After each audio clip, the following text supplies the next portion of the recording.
രാജസ്ഥാനിൽ വമ്പൻ പ്രതീക്ഷകളുമായി തുടർഭരണം പ്രതീക്ഷിച്ച കോൺഗ്രസിനും അതുപോലെ മുഖ്യമന്ത്രി സ്ഥാനം കൊതിച്ച ബി.ജെ.പി. മുൻ മുഖ്യമന്ത്രി വസുന്ധര രാജെ സിന്ധ്യയ്ക്കും തിരിച്ചടിയായിരുന്നു രാജസ്ഥാനിലെ തിരഞ്ഞെടുപ്പ് ഫലം. കോൺഗ്രസിന്റെ തമ്മിൽ തല്ലിലും ഭരണവിരുദ്ധ വികാരത്തിലും തുടർഭരണം നഷ്ടപ്പെട്ടപ്പോൾ പ്രതീക്ഷിച്ചിരുന്ന മുഖ്യമന്ത്രി സ്ഥാനമാണ് വസുന്ധരയ്ക്ക് കൈമോശം വന്നത്.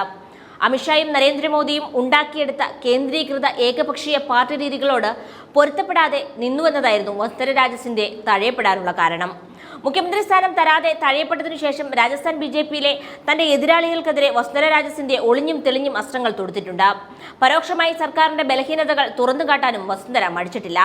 മധ്യപ്രദേശിൽ ഒ.ബി.സി മുഖ്യമന്ത്രിയും രാജസ്ഥാനിൽ ബ്രാഹ്മണ മുഖ്യമന്ത്രിയും എന്ന നിലയിൽ സമവാക്യങ്ങൾ ഒരുക്കി ഭജൻലാൽ ശർമ്മയെ മുഖ്യമന്ത്രിയാക്കിയ ബി.ജെ.പി നേതൃത്വത്തിനോട് പലകുറി തിരഞ്ഞെടുപ്പിന് മുമ്പേ തന്നെ വസുന്ധര കലഹിച്ചു തുടങ്ങിയിരുന്നു.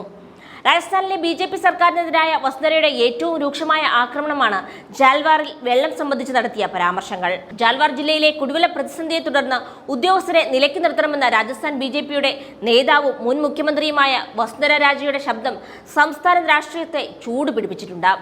ഭജൻലാൽ ശർമ്മയുടെ നേതൃത്വത്തിലുള്ള ബി.ജെ.പി സർക്കാരിലെ ഉദ്യോഗസ്ഥ വൃന്ദത്തിന്റെ ദൗർബല്യം തുറന്നുകാട്ടിയ വസുന്ധരയുടെ സമീപനം വീണുകെട്ടിയ പിടിവള്ളിയാക്കാനുള്ള ശ്രമത്തിലാണ് പ്രതിപക്ഷത്തുള്ള കോൺഗ്രസ്.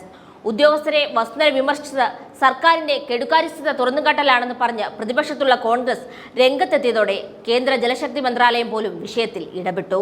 ജനങ്ങൾക്ക് ദാഹമില്ലേ? നിങ്ങൾ ഉദ്യോഗസ്ഥർക്ക് മാത്രമേ ദാഹിക്കുന്നുള്ളൂ. വേനൽക്കാലത്ത് കുടിവെള്ള പ്രതിസന്ധി കാരണം ജനങ്ങൾ ബുദ്ധിമുട്ടുകയാണ്. അതേസമയം ഉദ്യോഗസ്ഥർ സംതൃപ്തരാണ്. വെള്ളം ജനങ്ങളുടെ ചുണ്ടുകളിലാണ് എത്തേണ്ടത്, അല്ലാതെ കടലാസിൽ മാത്രം ഒതുങ്ങരുത്. ജനങ്ങൾ കരയുമ്പോൾ ഉദ്യോഗസ്ഥർ ഉറങ്ങുകയാണ്. ഇത്രയും വസുന്ധര രാജെ സിന്ധ്യ പറഞ്ഞു വെച്ചതോടെ ബാക്കി കാര്യങ്ങൾ ഭജൻലാൽ സർക്കാരിനെതിരെ പോരാട്ടത്തിനായി കോൺഗ്രസ് ഏറ്റെടുത്തു. 2 തവണ രാജസ്ഥാൻ ഭരിച്ച മുൻ മുഖ്യമന്ത്രി വസുന്ധരയുടെ ചോദ്യത്തിന് ജാൽവാറിലെ റായ്പൂരിലെ ഉദ്യോഗസ്ഥർക്ക് വെള്ള വിഷയത്തിൽ മറുപടിയില്ലായിരുന്നു. ഏപ്രിലിൽ ഇങ്ങനെയാണെങ്കിൽ വരുന്ന ചൂടുമാസങ്ങളിലെ സ്ഥിതി എന്താകുമെന്നും വസുന്ധര ചോദിച്ചിരുന്നു. ജൽ ജീവൻ മിഷനിൽ പ്രധാനമന്ത്രി 42,000 കോടിയാണ് നൽകിയിരിക്കുന്നതെന്നും സർക്കാർ പണം തന്നിട്ടും നിങ്ങൾ എന്ത് ചെയ്യുകയാണെന്നുമാണ് വസുന്ധര ചോദിച്ചത്. ജനങ്ങളുടെ ക്ഷമ പരീക്ഷിക്കരുതെന്നും ഉദ്യോഗസ്ഥർക്ക് അവർ മുന്നറിയിപ്പ് നൽകി. വസുന്ധരയുടെ പരാമർശം മുതലെടുത്ത കോൺഗ്രസ് ഉടൻ തന്നെ ഭജൻലാൽ ശർമ്മ സർക്കാരിനെതിരായ വിമർശനം ശക്തമാക്കി. രാജസ്ഥാനിലെ ജനങ്ങളെ നിഷ്ക്രിയമായ ബി.ജെ.പി സർക്കാരിനെ കുറിച്ചുള്ള സത്യം അറിയിച്ചതിന് വസുന്ധരാജിക്ക് നന്ദി എന്ന് കോൺഗ്രസ് സംസ്ഥാന പ്രസിഡന്റ് ഗോവിന്ദ് സിംഗ് ദോദ്രസെ പറഞ്ഞു. ഭജൻലാൽ സർക്കാരിന്റെ പരാജയങ്ങളെക്കുറിച്ച് ഈ പ്രഭാഷണം നടത്തുന്നത് ഒരു പ്രതിപക്ഷ നേതാവല്ല, മറിച്ച് ബി.ജെ.പി ദേശീയ വൈസ് പ്രസിഡന്റും മുൻ മുഖ്യമന്ത്രിയുമായ വസുന്ധര രാജയാണ് എന്ന് പറഞ്ഞാണ് കോൺഗ്രസ് വിഷയം ചർച്ചയാക്കിയത്.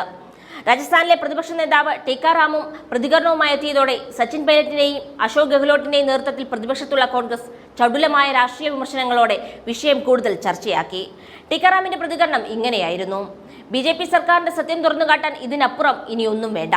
സ്വന്തം പാർട്ടി അധികാരത്തിലിരിക്കെ കുടിവെള്ളം പോലുള്ള അടിസ്ഥാന ആവശ്യങ്ങൾ നിറവേറ്റുന്നതിനായി മുൻ മുഖ്യമന്ത്രിക്ക് മാധ്യമങ്ങളിലടക്കം സോഷ്യൽ മീഡിയയിലൂടെയും സംസാരിക്കേണ്ടി വരുന്നത് എത്ര ദുർഭാഗ്യകരമാണ്.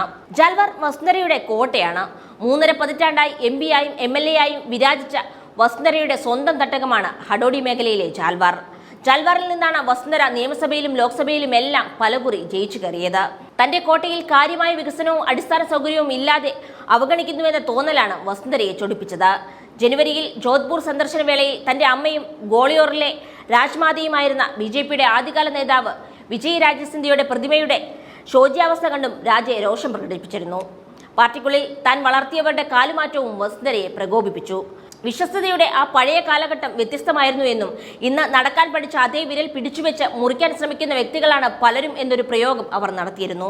ഒപ്പം കേന്ദ്രത്തിലെ നേതാക്കളെ അടക്കം മുന്നം വെച്ച് വസുന്ധര ഇങ്ങനെ പറഞ്ഞു: മറ്റുള്ളവരെ വേദനിപ്പിക്കുന്നവരും മാനസിക വേദന ഉണ്ടാക്കുന്നവരും കുറച്ചു കാലത്തേക്ക് സന്തോഷിച്ചേക്കാം, പക്ഷേ അവസാനം അവർ മറ്റുള്ളവരെ കൊണ്ടുപോകാൻ ശ്രമിച്ച അതേ പാതയിലൂടെ കടന്നു പോകേണ്ടി വരും.